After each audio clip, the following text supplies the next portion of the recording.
गं गणपतिये नमः। आज मार्गशीर्ष के बुधवार को आप सुनिए बुधवार की पौराणिक कथाएं। साथ में सुनेंगे धन समृद्धि प्रदान करने वाली, बरकत देने वाली माता अन्नपूर्णा की कथा।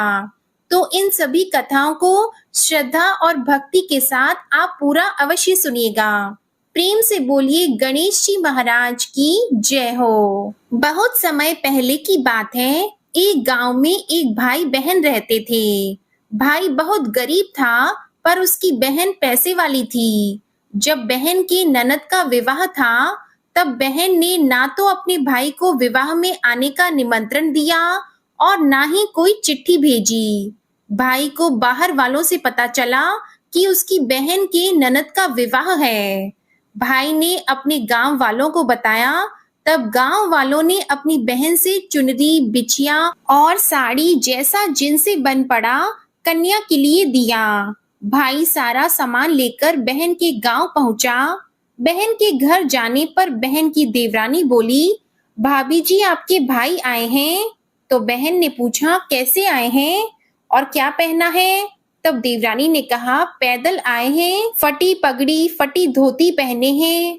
तो बहन बोली, मेरे ससुर हवेली के सामने दुकान में बैठे हैं, मुझे शर्म आती है। भाई को बोलो पीछे के दरवाजे से आए। भाई के आते ही बहन ने भाई को एक कमरे में बंद कर बाहर से ताला लगा दिया। एक तरफ लड़की का विवाह हो रहा था, गाजे बाजे बज रहे थे, अतिथियों को भोजन कराया जा रहा था, और दूसरी तरफ भाई को कोई भी पानी तक पूछने वाला नहीं था। तभी भांजे की बहू को दया आई और उसने दरवाजा खोल दिया। दरवाजा खुलते ही भाई वहां से भागा। 2 दिन के भूखे प्यासे रहने के कारण उसे चक्कर आने लगे। रास्ते में एक गणेश जी का मंदिर था। वहां जाकर वो गिर गया और रोते रोते गणेश भगवान को अपनी व्यथा सुनाई और बोला, हे गणेश जी महाराज, आज मेरी गरीबी के कारण से मेरी सगी बहन ने मुझे धिक्कार दिया।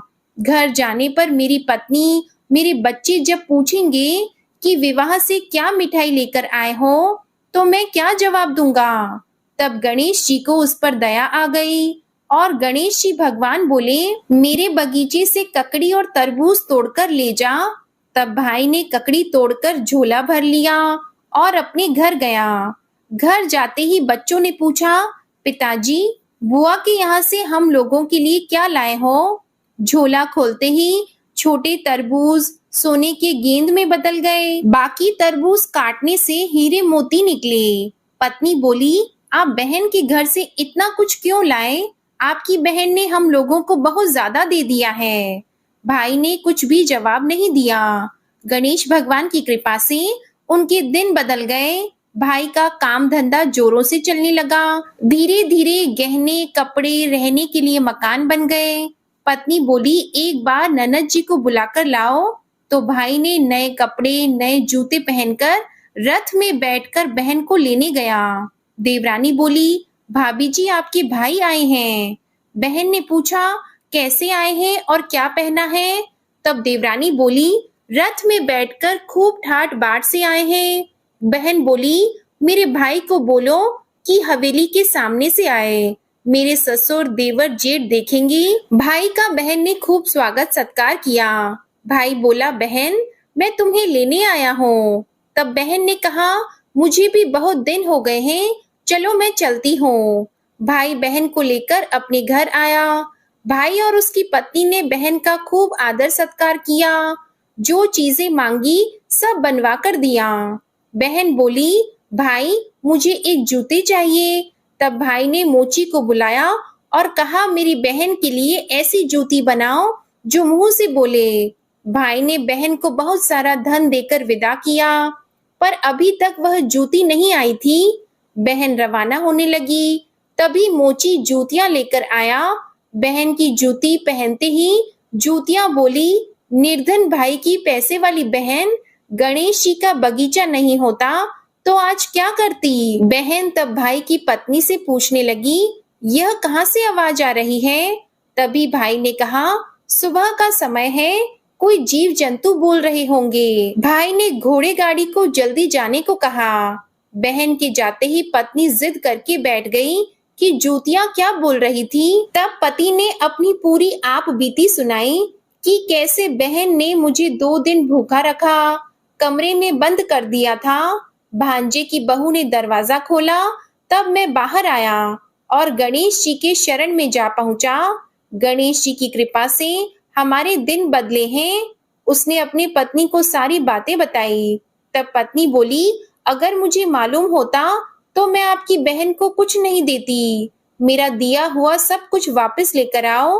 तब पति बोला, गणेश भगवान ने हमें सब दिया है। अगर वह मुझे भूखा प्यासा कमरे में बंद नहीं करती तो मैं गणेश भगवान के मंदिर में क्यों जाता? क्या मैं गणेश जी को अपना दुखड़ा सुनाता? तुम अपना मन मैला मत करो और अपने पर तो गणेश जी की कृपा है और किस चीज की कमी है। फिर दोनों गणेश जी के आगे झुककर प्रणाम करते हैं और जयकारा लगाते हैं। हे गणेश जी महाराज, जैसी कृपा आपने गरीब भाई पर की वैसे ही अपने सभी भक्तों पर अपनी कृपा बनाए रखना। तो प्रेम से बोलिए गणेश जी महाराज की जय हो। आइए अब सुनते हैं गणेश जी महाराज की अगली पौराणिक कथा। एक बार देवी तुलसी विवाह हेतु वर ढूंढने के लिए तीर्थ यात्रा पर निकली थी और ढूंढते ढूंढते वह गंगा किनारे पहुंच गई। उस समय गणेश भगवान गंगा किनारे तप कर रहे थे। उन्हें देखते ही देवी तुलसी उन पर मोहित हो गई और उनके मन में गणेश भगवान से विवाह की इच्छा उत्पन्न हुई।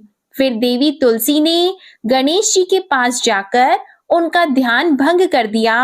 आंखें खोलने के बाद गणेश भगवान के सामने देवी तुलसी खड़ी थी, लेकिन सामने एक स्त्री है, इसलिए अपने क्रोध को नियंत्रण में रखकर गणेश भगवान ने पूछा, आप कौन है देवी और मेरा ध्यान भंग करने का क्या कारण है? तो जवाब में देवी तुलसी ने अपने परिचय के साथ गणेश जी से विवाह की बात कर ली। उत्तर में गणेश भगवान जी बोले, देवी मैं ब्रह्मचारी हूँ, इस वजह से मैं विवाह नहीं कर सकता। अपने विवाह प्रस्ताव के लिए ना सुनने के बाद देवी तुलसी क्रोधित हो गई और उन्होंने गणेश जी को श्राप दे दिया कि उनका ब्रह्मचर्य टूटेगा और उनके 2 विवाह होंगे। इस बात पर गणेश भगवान भयंकर क्रोधित हो उठे, क्योंकि एक तो वह स्त्री है, इसलिए ध्यान भंग करने पर भी गणेश जी ने कुछ नहीं कहा और इतनी विनम्रता से बात करने पर भी उन्हें श्राप दिया गया। फिर गणेश जी ने भी देवी तुलसी को श्राप दे दिया कि तुम्हारा विवाह शंखचूर्ण नाम के असुर के साथ होगा। एक देवी होकर भी उनका विवाह एक राक्षस से होगा। यह जानकर देवी तुलसी विचलित हो गई और विनायक जी से इस कठोर श्राप से मुक्ति दिलाने की क्षमा याचना करने लगी। फिर गणेश जी को तुलसी देवी पर दया आ गई।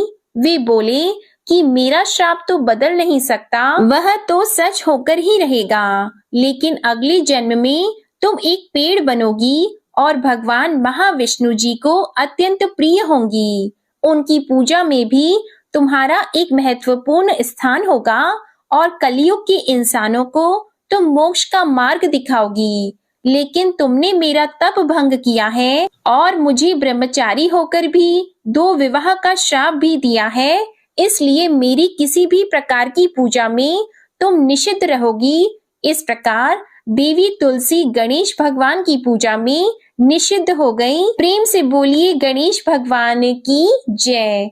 आइए सुनते हैं गणेश जी के विवाह की कथा। भगवान गणेश का मुख हाथी का है और एक दांत भी टूटा हुआ है। इन्हीं 2 कारणों की वजह से उनका विवाह नहीं हो पा रहा था।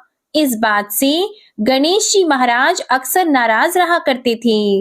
एक दिन एक देवता के आग्रह पर विनायक जी उसके विवाह में अपनी उपस्थिति दर्शाने गए।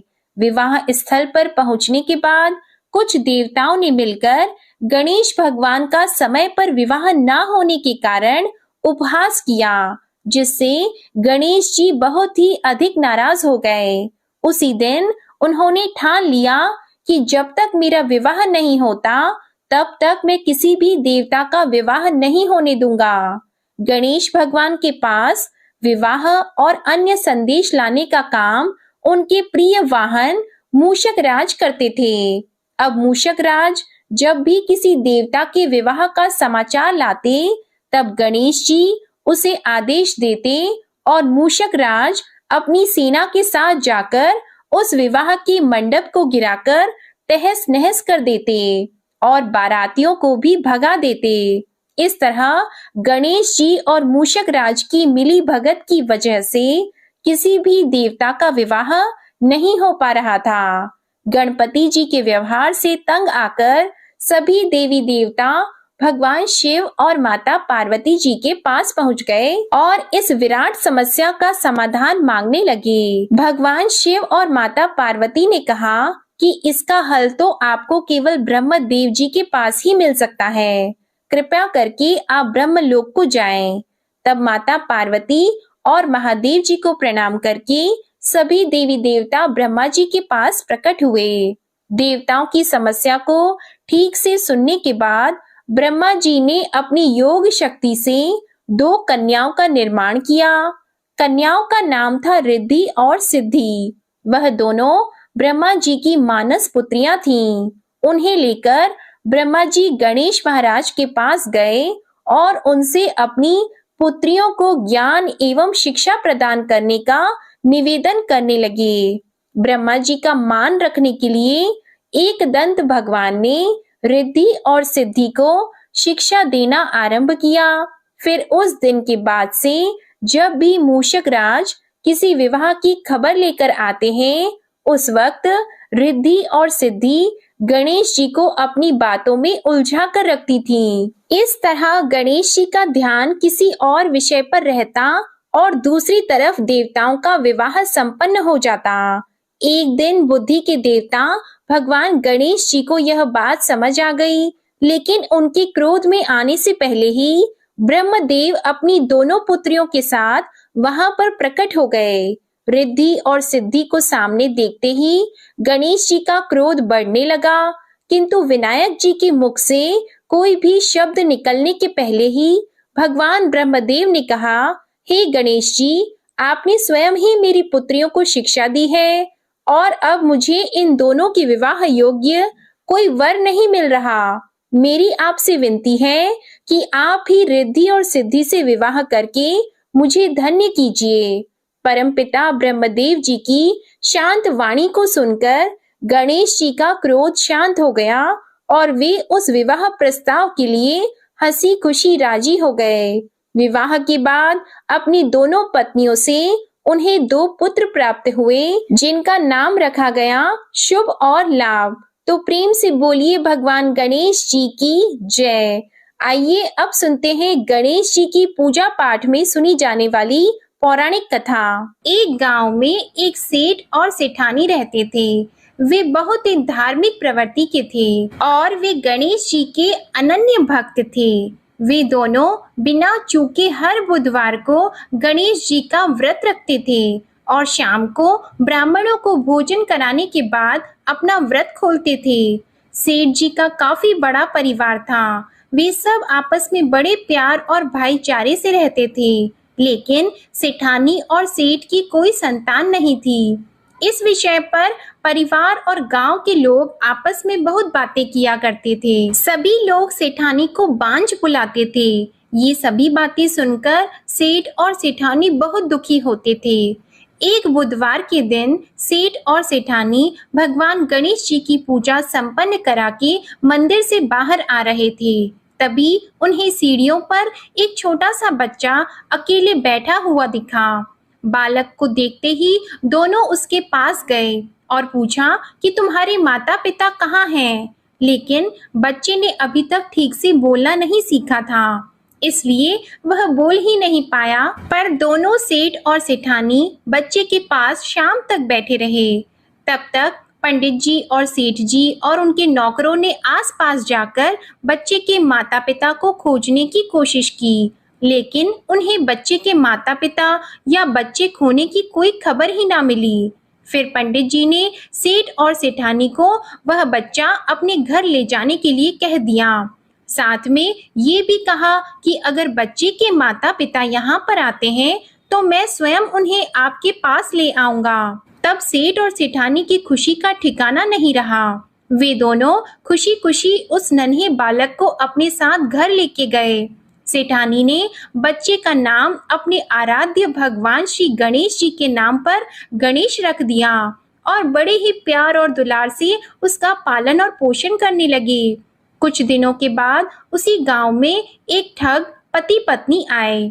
उनका इरादा गांव के सबसे अमीर आदमी को ठगने का था। वे दोनों ठग गणेश मंदिर की सीढ़ियों पर बैठकर सोच विचार कर रहे थे। तभी वहां पर पंडित जी आ गए और गांव में अनजान लोगों के दिखते ही उनसे पूछा कि क्या आपका बच्चा खो गया है। दोनों चोरी चकारी के लिए बहाना ढूंढ रहे थे, इसलिए उन दोनों ने तुरंत ही हाँ कह दिया। तब पंडित जी ने कहा कि चिंता की कोई बात नहीं है, आपका बच्चा एक सेठ जी के घर पर पल रहा है। पंडित जी उन दोनों ठग को सेठ जी के घर पर ले गए। गणेश के माता पिता आ गए हैं, यह खबर सुनकर सेठ और सेठानी बहुत दुखी हुए। सेठ जी ने उन दोनों पति और पत्नी को एक रात के लिए अपने अतिथि गृह में ठहराया। अब वह दोनों ठग सिर्फ मौके की फिराक में ही थे। उसी रात सभी लोग सो जाने के बाद वे ठग एक एक करके सभी कमरों की तलाशी करने लगे। फिर वे दोनों तिजोरी वाले कमरे में पहुंच गए। छानबीन के वक्त होने वाली छोटी मोटी आवाजों से सेठ जी का एक नौकर जग गया और आवाज की दिशा में तिजोरी वाले कमरे के नजदीक आ गया। उसने चुपके से अंदर जब झांक कर देखा तो दोनों ही मेहमान कीमती सामान चुरा रहे थे। नौकर ने ये देखते ही धीरे से उस कमरे के बाहर की कुंडी लगा दी और चोर चोर बोलकर पूरे घर में हल्ला मचा दिया। शोरगुल की आवाज सुनते ही घर के सभी लोग इकट्ठा हो गए। तब सेठ जी ने उन दोनों चोर पति पत्नी को कमरे से बाहर निकाला और सुबह ही पंचायत में हाजिर कर दिया। सेठ जी ने सरपंच जी को पूरा मसला बताया और कहा कि ये दोनों तो चोर हैं, अब हम पुत्र गणेश को इन दोनों को नहीं देंगे। लेकिन वे दोनों ठग पति पत्नी अपनी जिद पर ही अड़ गए और बच्चे को ले जाने की जिद करने लगे। सरपंच जी ने इस गंभीर समस्या का एक तोड़ निकाला। उन्होंने सेठानी और दूसरी औरत को गणेश जी के सामने खड़ा कर दिया और कहा, जिसके भी आंचल से दूध की धार गणेश के मुंह में जाएगी, वह बालक गणेश उसके पास ही रहेगा। फिर वे दोनों अपने अपने आंचल मुंह के सामने फैलाकर खड़ी हो गईं। सेठानी जी मन ही मन भगवान गणेश के नाम का जप कर रही थी। देखते ही देखते गणेश भगवान की कृपा से सेठानी की आंचल से दूध की एक धार गणेश जी के मुंह में गिरी और इस तरह बालक गणेश सेठ और सेठानी के साथ हमेशा के लिए रहने लगा। बोलिए गणेश जी भगवान की जय। अब आप सुनिए भगवान गणेश की ये दूसरी कथा। बहुत समय पहले की बात है। एक दिन गणेश जी धरती पर सैर कर रहे थे। सैर करते करते वे एक अनाज के खेत में पहुंच गए और भूख लगने के कारण उन्होंने उस खेत में से अनाज के दाने तोड़कर खा लिए। वह खेत सेठ धनीराम जी का था। कुछ समय बाद गणेश जी को अपने किए पर पछतावा होने लगा, क्योंकि उन्होंने सेठ जी को बिना पूछे ही उस खेत से अनाज चुरा लिया था। फिर गणेश जी ने सोचा कि अपने किए बुरे कर्म का प्रायश्चित तो करना ही पड़ेगा, इसलिए उन्होंने सेठ जी के यहाँ 12 साल के लिए नौकरी करने की ठान ली। उसके बाद अगले दिन सुबह विनायक जी एक 13-14 साल के एक लड़के के रूप में नौकरी मांगने के लिए धनीराम सेठ जी के घर पहुंच गए और उन्होंने सेठ जी को अपना नाम गणेश बताया। विनायक भगवान की बुद्धिमानी की परीक्षा लेने के बाद सेठ जी ने खुशी खुशी उसे नौकरी दे दी। अब गणेश भगवान एक सामान्य मानव के रूप में सेठ जी के घर पर ही रहने लगे। एक दिन सेठ जी की पत्नी शाम के समय घर का काम खत्म करने के बाद राख से हाथ धोने जा रही थी। यह देखकर गणेश जी ने सेठानी जी के हाथ पकड़कर जबरदस्ती मिट्टी से हाथ धुलवा दिए। गणेश जी की इस हरकत से सेठानी जी बहुत गुस्सा हुई और उन्होंने सेठ जी के कमरे में जाकर गणेश की शिकायत कर दी। सेठानी की सब बातें सुनने के बाद सेठ धनीराम ने गणेश को बुलाया और इस हरकत का कारण पूछा। तब गणेश जी बोले कि सेठानी शाम के समय राख से हाथ धो रही थी और ऐसा करने से घर की लक्ष्मी नाराज होती है, इसलिए मैंने उनके हाथ मिट्टी से धुलवा दिए। इससे घर पर माता लक्ष्मी की कृपा बनी रहेगी। यह सब सुनकर सेठ जी ने सोचा कि गणेश जी की सोच तो बहुत अच्छी है। इसके कुछ दिनों के बाद कुंभ मेले का शुभ अवसर आया। तब सेठ जी ने गणेश को बुलाया और कहा कि सेठानी जी को कुंभ मेले में स्नान करा लाओ। तब सेठानी और गणेश स्नान के लिए मेले में पहुंचे। वहां पहुंचने के बाद सेठानी जी नदी के किनारे बैठकर नहाने लगी। उन्हें ऐसा करते देखकर गणेश दौड़कर आए और सेठानी जी के दोनों हाथ पकड़कर उन्हें नदी के अंदर लेकर गए, उनसे पानी में डुबकी लगवाई और फिर किनारे पर ले आए। अब गणेश की इस हरकत से तो सेठानी को बहुत गुस्सा आया। सेठानी जी घर आते आते पूरे रास्ते गणेश को ताने मारने लगी, लेकिन गणेश भगवान सब कुछ शांति से सुन रहे थे। घर आते ही सेठानी ने सेठ जी के पास फिर से खड़े होकर शिकायत की। तब सेठ जी ने फिर से गणेश को बुलाया और पूछा कि तुमने ऐसा क्यों किया। गणेश जी बोले, सेठ जी, सेठानी जी नदी के किनारे बैठकर गंदे पानी से नहा रही थी, तो मैंने उन्हें नदी में ले जाकर साफ पानी में डुबकी लगवाई। ऐसा करने से उन्हें अगले जन्म में बहुत बड़ा राजपाट और वैभव मिलेगा। सेठ जी ने सोचा कि गणेश के विचार तो बहुत अच्छे हैं, मेरे परिवार का भला सोचता है। कुछ दिनों के बाद सेठ जी के घर पर पूजा थी। पंडित जी आने के बाद में सेठ जी ने गणेश से कहा, जाओ और सेठानी को बुलाकर लाओ। सेठ जी के आज्ञा के अनुसार गणेश जी सेठानी को बुलाने गए। उस वक्त सेठानी काली चुन्नी ओढ़कर कमरे से बाहर आ रही थी। वह देखते ही गणेश जी वह काली चुन्नी उतारकर फाड़ दिए और कहा कि पूजा के लिए लाल रंग की चुन्नी ओढ़कर आओ। अब सेठानी जी गणेश जी पर बहुत नाराज हुई और उन पर चिल्लाने लगी। इस आवाज को सुनकर सेठ जी वहां पर भागते हुए आए और पूछा कि क्या हुआ।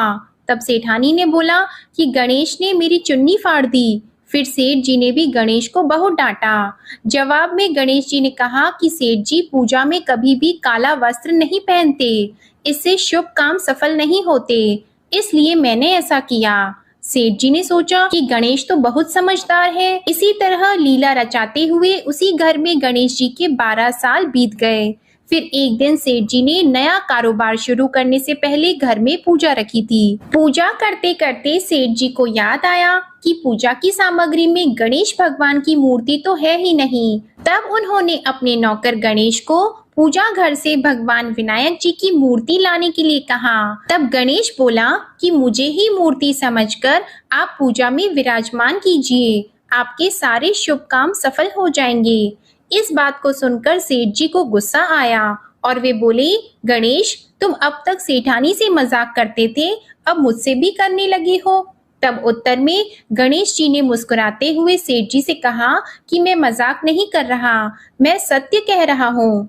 इतना कहने के बाद नौकर गणेश ने अपना असली भगवान स्वरूप धारण कर लिया। साक्षात भगवान श्री गणेश को सामने देखते ही सेठ और सेठानी उनके चरणों में लीन हो गए और उन्होंने अपनी पूजा संपन्न की। इसके बाद गणेश जी देखते ही देखते अंतर ध्यान हो गए। बाद में सेठ और सेठानी को बहुत पछतावा होने लगा कि स्वयं भगवान हमारे घर नौकरी कर रहे थे और हमने उनके साथ कितना बुरा व्यवहार किया, उनसे बहुत सारा काम कराया। ये सोच सोचकर दोनों दुखी रहने लगे। फिर उसी रात सेठ और सेठानी के सपने में भगवान गणेश प्रकट हुए और उन्हें समझाया कि मैंने 12 साल पहले तुम्हारे खेत से अनाज के दाने बिना पूछे तोड़ लिए थे और उसी कर्म का दोष दूर करने के लिए मैं 12 साल से तुम्हारे घर नौकरी किया। धनीराम सेठ जी के जीवन की काया पलट हो गई। गणेश जी जैसी माया आपने धनीराम सेठ जी पर की, वैसी ही माया इस कहानी को पढ़ने वाले, सुनने वाले और हर एक व्यक्ति पर करना। कथा अधूरी हो तो इसे पूरी करना और हमसे कोई गलती हुई हो तो उसे क्षमा करना। प्रेम से बोलिए भगवान गणपति जी की जय। आइए अब सुनते हैं धन समृद्धि प्रदान करने वाली, घर में बरकत लाने वाली माता अन्नपूर्णा की बड़ी ही दुर्लभ कथा। इस कथा को श्रद्धा और भक्ति के साथ पूरा अवश्य सुनिए। प्राचीन काल की बात है, पुरुषोत्तमपुर नामक गांव में एक बहुत धर्मात्मा सेठ जी रहा करते थे। उनके 5 पुत्र और एक सबसे छोटी पुत्री थी। उसका नाम गौरी था। सेठ जी का भरा पूरा परिवार था। सेठ जी ने अपने सभी 5 पुत्रों का विवाह कर दिया था और जब छोटी बेटी गौरी विवाह के योग्य हुई तो उन्होंने उसका विवाह एक दूसरे नगर के अपने ही समान धनी परिवार में कर दिया। अब सेठ जी की पुत्री गौरी दुल्हन बनकर जिस घर में गई, वहां उसका पति अपने माता पिता का इकलौता पुत्र था। अब गौरी बड़ी ही प्रसन्नता पूर्वक अपने ससुराल में रहने लगी। गौरी बड़ी ही सदाचार, गुणवान तथा रूपवती थी। एक दिन की बात है, जब 1.25 महीना हो गया, तब सास ने गौरी को रसोई संभालने के लिए दे दिया। रसोई की सारी बातें समझा दी। गौरी अपनी सासू माँ के पांव छूकर रसोई में प्रवेश करती है। तब सास ने कहा, बहू, रोज सुबह जल्दी उठकर पूजा पाठ करके रसोई में प्रवेश करना, फिर खाना बनाना। रोटी बनाते समय पहली रोटी गाय को और अंतिम रोटी कुत्ते की बनाना मत भूलना। इस प्रकार सास ने गौरी को सब कुछ समझा दिया। गौरी 4 लोगों के लिए खाना बनाती है और खाना बनाकर अपने पूरे परिवार को खिलाती है। जब अंत में खुद खाने के लिए बैठती है, तब वह देखती है कि उसके लिए तो रोटी बची ही नहीं। वह चावल, दाल और सब्जी खाकर पानी पी लेती है। अब जब शाम होती है, तब गौरी ने सुबह से ज्यादा आटा लगाया और रोटी सब्जी बनाकर रख दी। जब रात्रि में सब लोग खा लेते हैं, तो फिर से जब गौरी खाने के लिए बैठी, रोटी का डब्बा खोलती है तो उसमें एक भी रोटी नहीं थी। यह देखकर उसे बड़ा ही आश्चर्य होता है कि उसने तो सुबह से भी ज्यादा आटा लगाया था, लेकिन रोटियां बची ही नहीं। अब वह सिर्फ सब्जी खाकर पानी पीकर सो जाती है। अगले दिन फिर उसने कल से 2 गुना ज्यादा आटा लगाया और रोटियां बनाई, लेकिन फिर से उसे रोटी नहीं मिली। सभी रोटियां खत्म हो गई थी। अब उस दिन भी आधे पेट खाना खाकर ही उसे रहना पड़ा। इसी प्रकार गौरी चाहे जितना भी आटा लगाती, रोटियां उसे नहीं मिलती। यह हर रोज का काम हो गया था। वह सोचने लगी, आखिर कौन नहीं चाहता कि मैं रोटियां नहीं खाऊं, मैं पेट ना भरूं। गौरी इस आस में आटा ज्यादा गूंथती कि किसी ना किसी दिन तो उसे रोटियां मिलेंगी, किंतु ऐसा नहीं होता है। ऐसा करते करते वह बहुत कमजोर, दुबली पतली हो गई। तो दोस्तों, ऐसे ही एक दिन की बात है, जब गौरी रसोई में सब्जियां काट रही थी, तो गलती से चाकू से उसका हाथ कट जाता है और वह रोटियां नहीं बना पाती। तो उसकी सासू माँ ने कहा, बहू रहने दो, आज मैं रोटियां बना देती हूँ। तो गौरी ने कहा, नहीं सासू माँ, आप आटा लगा दीजिए, मैं रोटियां बना दूंगी। तो दोस्तों, उस दिन सासू माँ ने आटा लगाया और फिर बहू को दिया। बहू रोटियां बनाकर रख देती है। घर के सभी सदस्य रात के समय जब खाना खाने लगते हैं, सब लोग जब खाना खा लेते हैं, तब बारी आती है गौरी की। तो वह बहुत दुखी मन से खाना खाने बैठती है। वह सोचती है, आज तो सासू माँ ने आटा गूंथा है, वह भी बहुत कम, आज तो मेरे लिए रोटियां बची ही नहीं होंगी। यह सोचकर बहू मन ही मन बहुत दुखी होती है। किंतु जब वह रोटी के डिब्बे को खोलती है, तो उसने देखा कि उसमें 4-5 रोटियां पड़ी हैं। यह देखकर बहू बहुत खुश होती है। अब क्या था, ऐसे ही 7 दिनों तक बहू की सासू माँ आटा गूंथने लगी और बहू रोटियां बनाती थी। बहू को रोज रोटियां मिलने लगी। इन 7 दिन बहू ने भर पेट खाना खाया। जब 8वां दिन आया तो बहू का हाथ भी ठीक हो गया था। तब सासू माँ ने कहा कि गौरी बेटा, क्या मैं आज आटा गूंथ दूं या फिर तुम आटा गूंथ लोगी? तब गौरी ने कहा, नहीं माँ, मेरा हाथ अब ठीक हो गया है, मैं आटा गूंथ दूंगी। उस दिन गौरी ने आटा गूंथा और रोटियां बनाई, सबको प्रेम पूर्वक खाना खिलाया। जब उसके खाने की बारी आई तब उसने देखा कि रोटी के डिब्बे में तो रोटी है ही नहीं, पूरी रोटी खत्म हो गई। यह देखकर वह गौरी बहुत ही आश्चर्य में पड़ जाती है। वह सोचती है, जब तक सासू माँ ने आटा लगाया तब तक तो मुझे रोटियां मिलती थी, लेकिन जब से मैं आटा गूंथने लगी तो मुझे रोटियां ही नहीं मिलती, जबकि सासू माँ मुझसे बहुत ही कम आटा गूंथी थी। इसके बाद भी पूरा परिवार उसमें खा लिया करता था।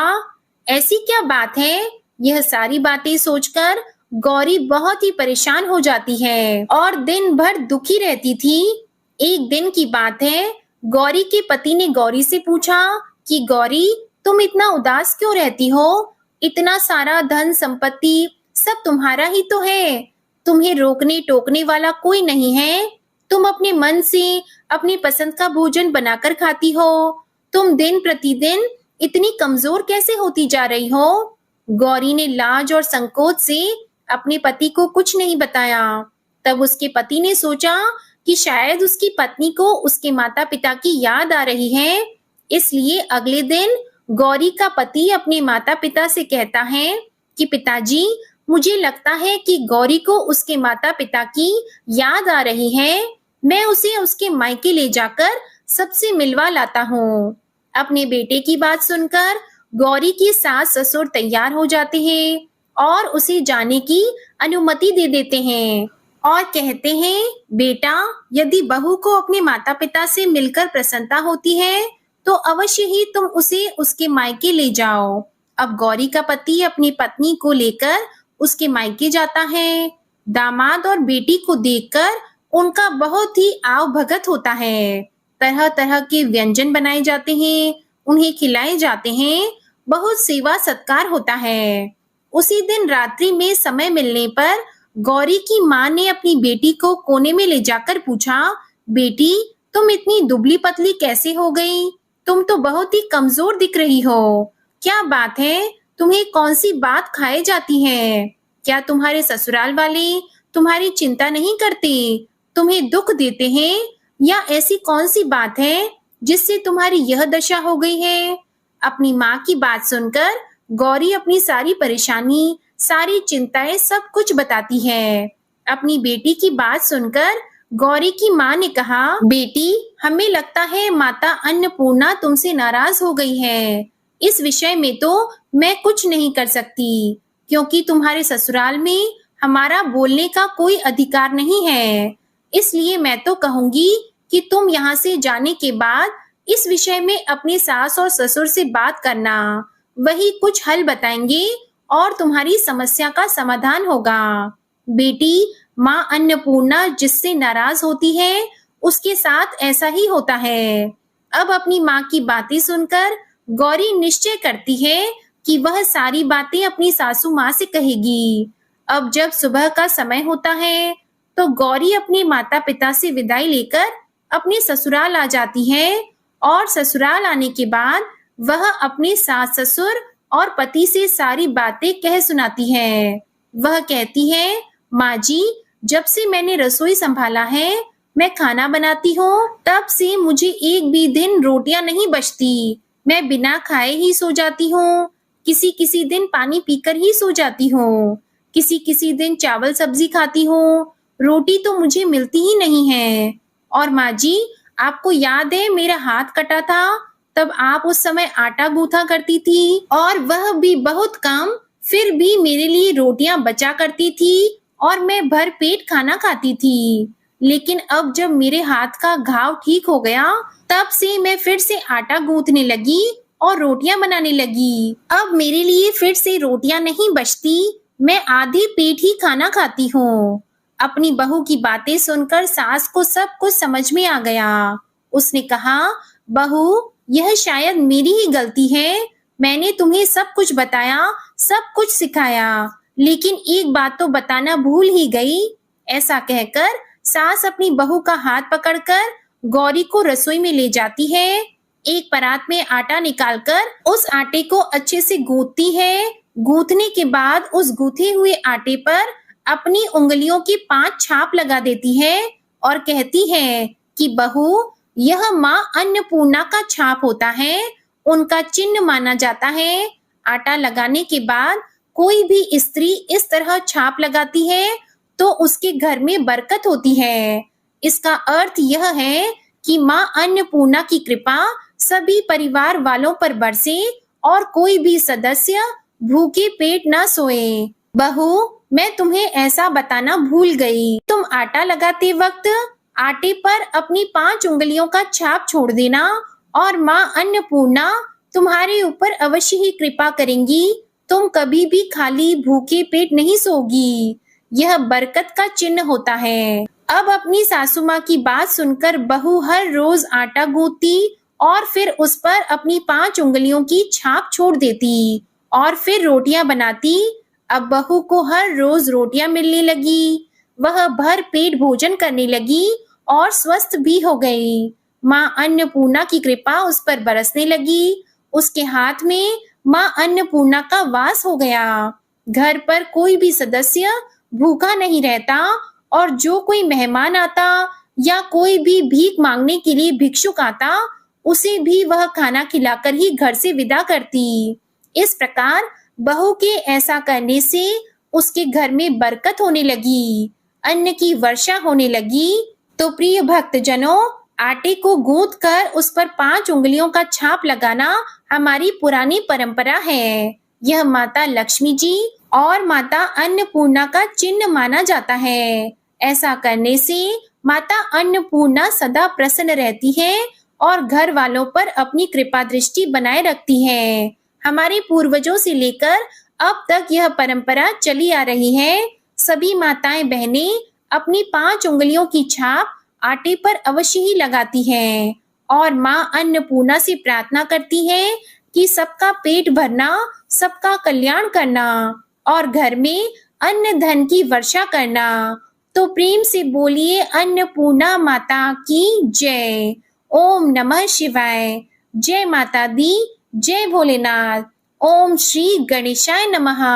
आज की कथाएं अगर आपको पसंद आती हैं तो हमारे चैनल को सब्सक्राइब करके बेल आइकन जरूर प्रेस करिएगा और वीडियो को लाइक कीजिएगा। कमेंट में गणेश भगवान और अन्नपूर्णा माता की जय भी जरूर लिखिएगा। इसी के साथ आप हमारे चैनल पर मार्गशीर्ष मास महात्म्य की कथाओं को भी नियम से जरूर सुनिएगा। ओम श्री गणेशाय नमः।